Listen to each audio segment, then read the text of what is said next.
Good. The front door. I've painted the basement door.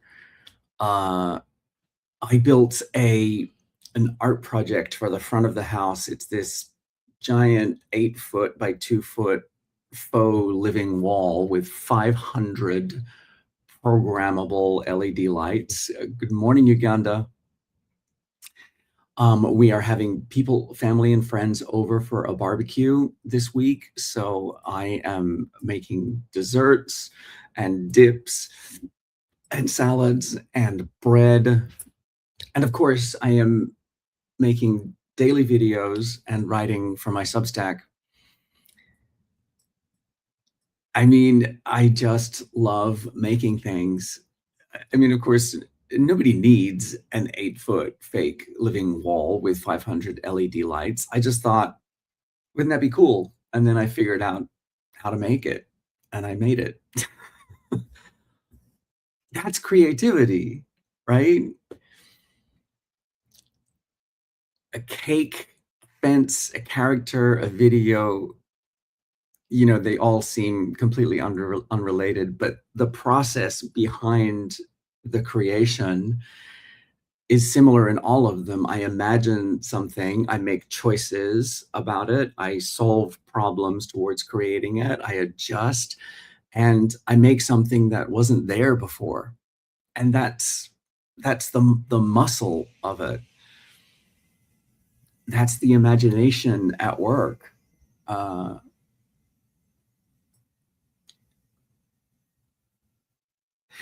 And as actors, we have a specific sort of problem, right?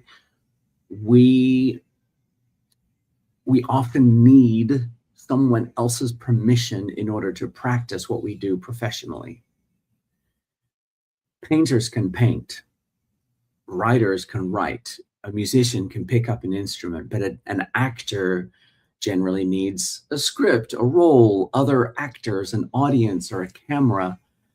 And eventually someone says, yes, you can play this part, right?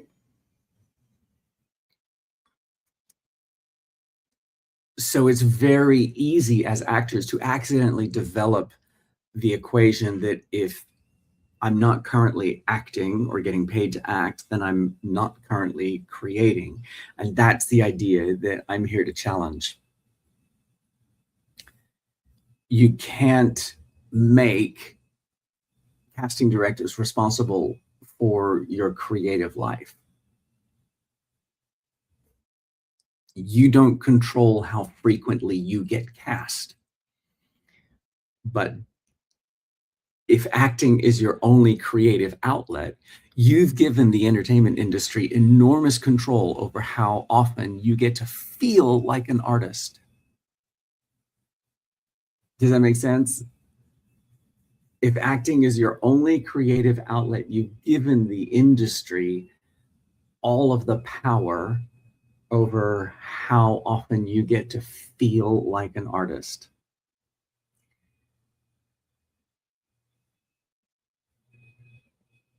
So building a fence for my backyard is how I get to feel like I'm still making in between the actual jobs of acting where I get paid. I mean, building a fence isn't going to make me a better actor in some sort of measurable, tangible way. But it's valuable to me because I like making things, and that's enough. And sometimes creativity is completely useless, right? I built a faux living wall.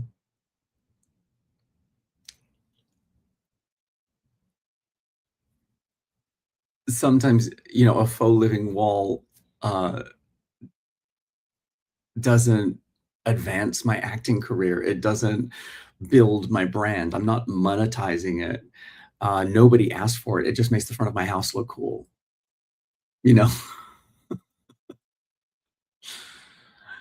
Jeffrey is selling vacations if anybody's interested. we've gotten very good at asking what creativity is for. And sometimes it can just be because making things is fun. Does that make sense? Let me know if that resonates with you. Creativity doesn't have to have a utilitarian usage. Does that make sense?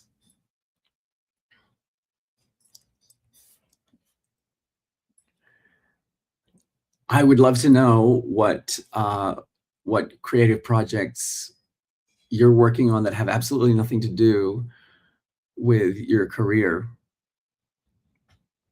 Let me know. What is it? Gardening, cooking, decorating your apartment? Do you express yourself with your clothing? Do you build Legos? Make absurd birthday cakes for your 6-year-old neighbor? Tell me what your creative outlets are. Good morning. Oh, Nathan's here. Hey, buddy.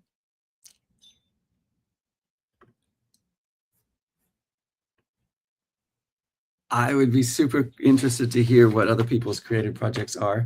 Hello, good morning, welcome. Let me know where you're coming in from and what you're working on in your acting career today. We're discussing creativity when it has nothing to do with your acting career and whether or not you feel like it's exercising a part of your creativity.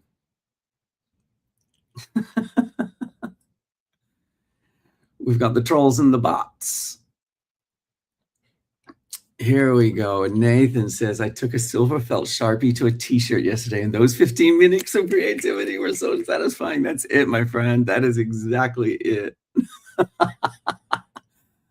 My buddy does the same thing. Patrick, who I do the podcast with, he does this something similar. He loves getting those, like laundry markers and making his own t-shirts. And he was wearing one the other day that says, "Don't be a Mitch." Oh, that made me giggle. Hot take here in the U.S. Are we going to have some Mitch McConnell news now that we're past what's the date? Today is Tuesday, August 4th. Oh my gosh, this year is just marching away. 4th, wait, that means I've got just over 2 weeks before I start rehearsals for my next project. So I've got to get all my creative projects done and out the way.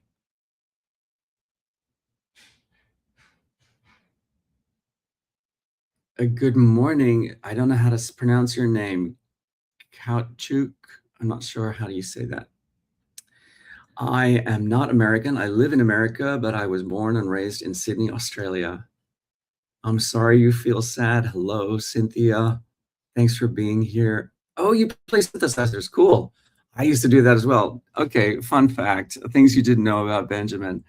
Um, uh, while I was pursuing my acting career in my early 20s in Australia, I got very into dance music and creating dance music. And I had an ASR 10, an Ensoniq ASR 10, which is a super advanced synthesizer, I guess you'd call it, but it's actually an advanced sampling recorder.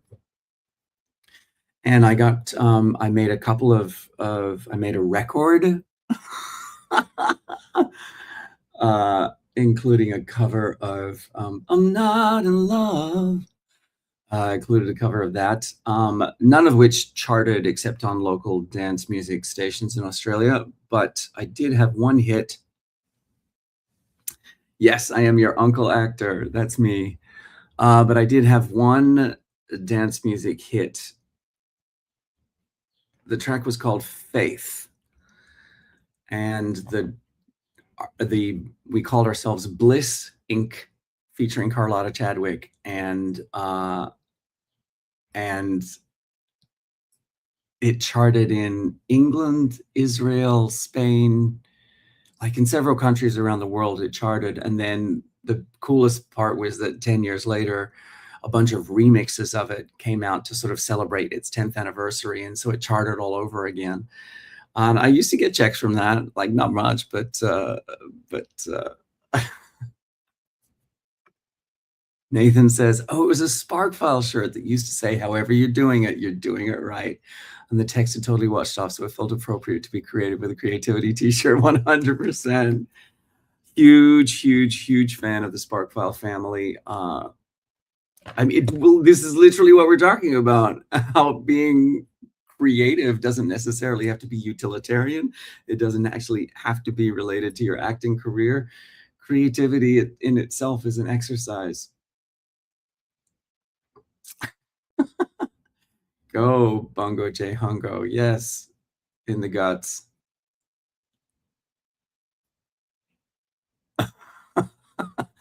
I love that. Oh, now I want to know what you wrote on it.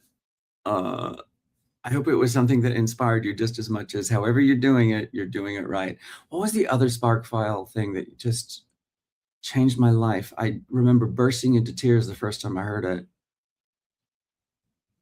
Oh, maybe it was that however you're doing it right. It was just that validation of you're exactly where you're supposed to be in your own process. I don't know, Nathan, tell me if this one hits for you, but it sort of allows you to free yourself from the comparison trap of, other people's journey. You can't compare your progress by somebody else's journey. That was the one that I struggle with for such a long time. Jeez. Good morning, Flagstaff, Arizona. Holy cow, Pelapangjang, bro. Jeez. Nathan, I wish you could see these comments over on TikTok. Oh my God. I look smart, says Masul. Answer this: which is more important, ambition or gratitude? I practice gratitude way more than I practice ambition. And well, consciously anyway, I think ambition sort of just exists and keeps me fueled and drived. But I practice gratitude.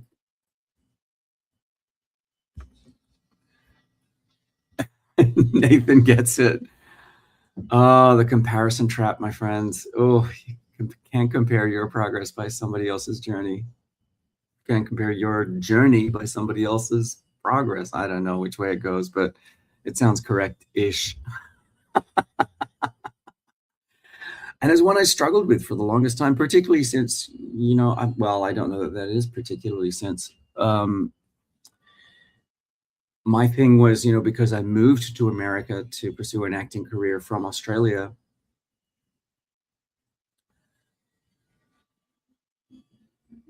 I was doing a lot of comparison.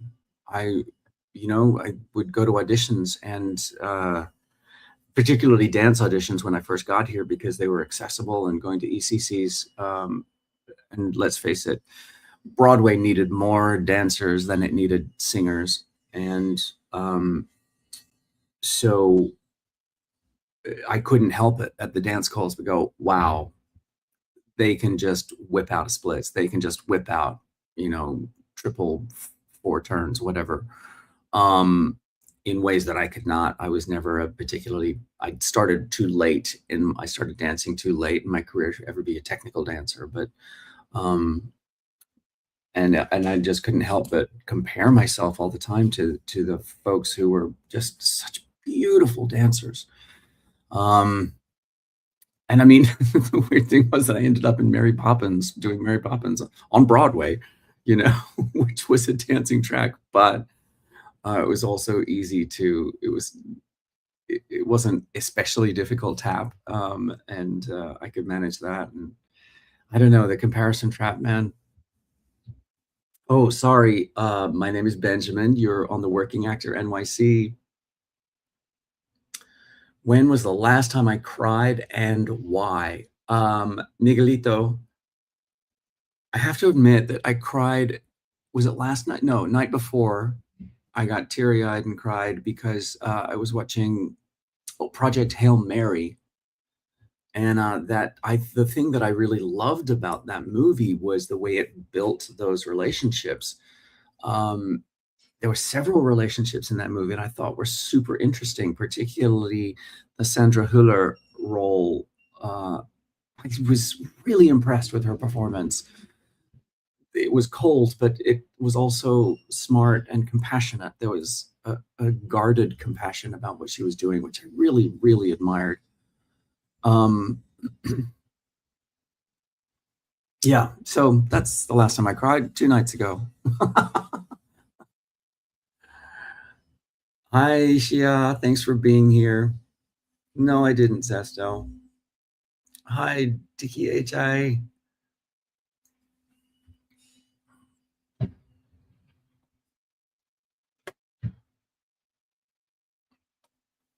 All right.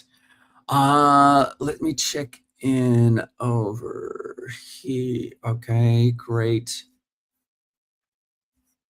All right, friends. That's what I got today. Let's see. That's a hard R right there, twin. Don't know what that means. Zesto.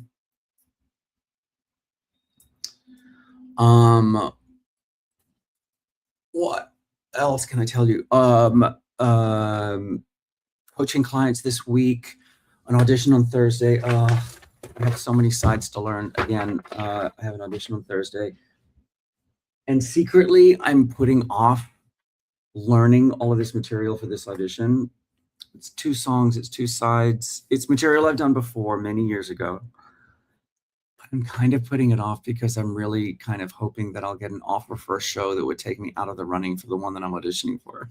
So I need this offer to drop like today or tomorrow. Benjamin, just do the work. You know what I mean?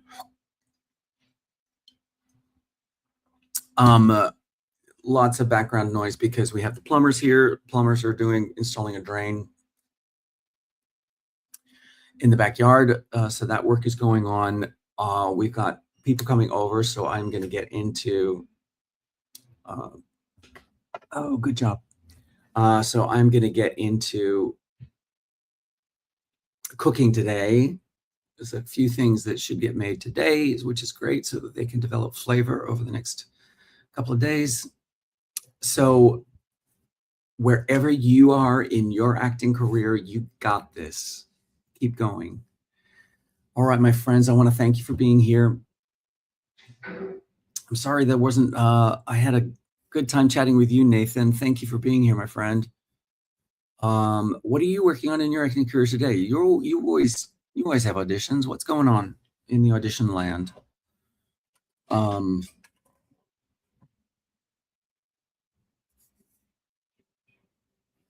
I don't know who that is, Sandy Canup. Now I'm going to look that up.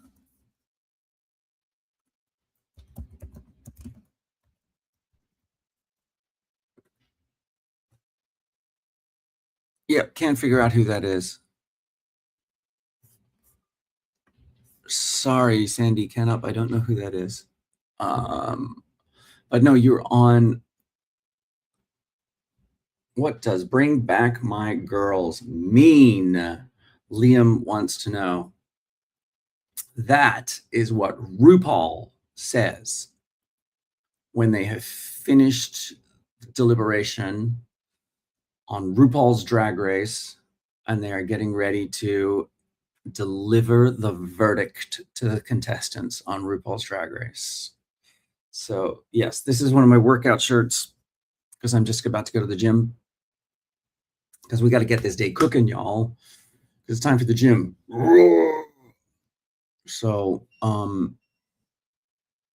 love it when the AI summary is like a seasoned actor discusses the comparison trap and auditions. Nathan, I want to thank you for bringing in that comparison trap. I'm going to make a video about that.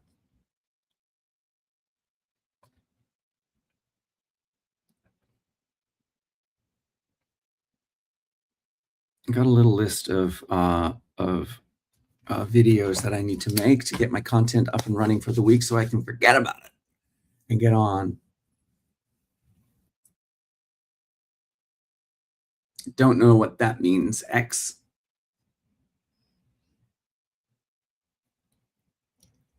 Oh. X, I know, right? It's like they come into the comments. It's just like, I just want to say dirty stuff on somebody's live. And the weird thing is we're here to talk creativity and acting careers. And wait, let's get into this, Nathan. I'm working on my relationship with my agent who didn't show up for our meeting last week. I'm sorry, what? I had so many goodies to share with them, and I have followed up a bunch and no answer. I'm sorry, but what the actual? That is not cool at all. I, I'm. Is that common? Is that common? That's crazy, dude. Um, Sorry that I just so upset on your behalf. That's some horseshit. Pardon my French. Are they okay? Like, is your I want to I hope that they're not having a health crisis or some sort of family troubles. What can I say about this? What can I share? I went through a period where I had an agent who I really enjoyed working with, who fought very hard for me, who was excellent at negotiations. I always knew that agents are good at different things, right? I had this one agent for a while who I knew that if I really wanted something out of a contract that I was about to do, that he would go to bat for me and get me those requirements if I needed specific time off or whatever it was. He was very, very good at negotiating contracts. And at the opening night of one of my Broadway shows, he was there, of course, and he was high AF, and not a cute mellow high, like a weird, that's not like sweating profusely and grinding teeth high. And I was like, oh, this is going south. And it was shortly after that that he was fired from the agency. Um, but it's look, agents have their stuff too. They're just people, and yeah, I'm sorry that you're having to deal with that, and that makes me mad on your behalf. Uh, Nathan says, "Thanks, I'll navigate it. I'm hoping they are okay. A self-tape came in Actors Access a few hours before the meeting. Agents are good at different things. It's really good. Nothing. Like, it's just one of those things to sort of stay aware of. And I don't know. Tell me your take on this, Nathan. I have never had a manager, but I am thinking that it's time to add. It's time. Here I am. I've been a working actor in New York City for over 25 years, 3 Broadway shows, movies, TV. And now I'm thinking it's time to get a personal manager. I, I, I'm a lot of things. I am also a slow learner. I like to take my time with things. So thank you, Aaron. I appreciate it. Um, but so the reason that I'm saying that is because agents are good at different things. And it's because I am looking to expand my network of TV and film casting directors in particular. And I am feeling as though my agent, who I love, has their network of casting directors, right, that they work with. And if I want to make headway with other casting directors, then I need to expand the team of representatives that I'm working with. So I think I'm going down a journey of finding a personal manager. Um, and it just as a way of expanding the team, of expanding the network, I guess, is really what I'm trying to do, uh, of people who are working on my behalf, who are advocating on my behalf, advocating for me, particularly in the TV and film arena. Yeah, I just hope your agent is okay. Yep, but that has certainly been my experience. The different agents are good at different things, have different areas of expertise. Um, but I have to be honest and say that being able to communicate fairly immediately with my agent is super important to me. Yeah, I hope your agent's okay. Um, Keep me posted. Um, hey, I am Mexico.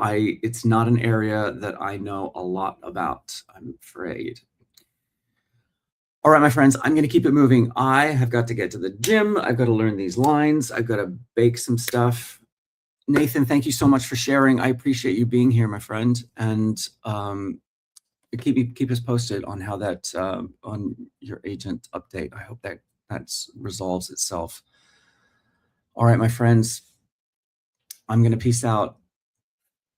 Rem- Remember, wherever you are in your acting career, you got this. Keep going. I'll see you tomorrow at 8 a.m. All right, friends, back here tomorrow at 8. I'll see you for the next update.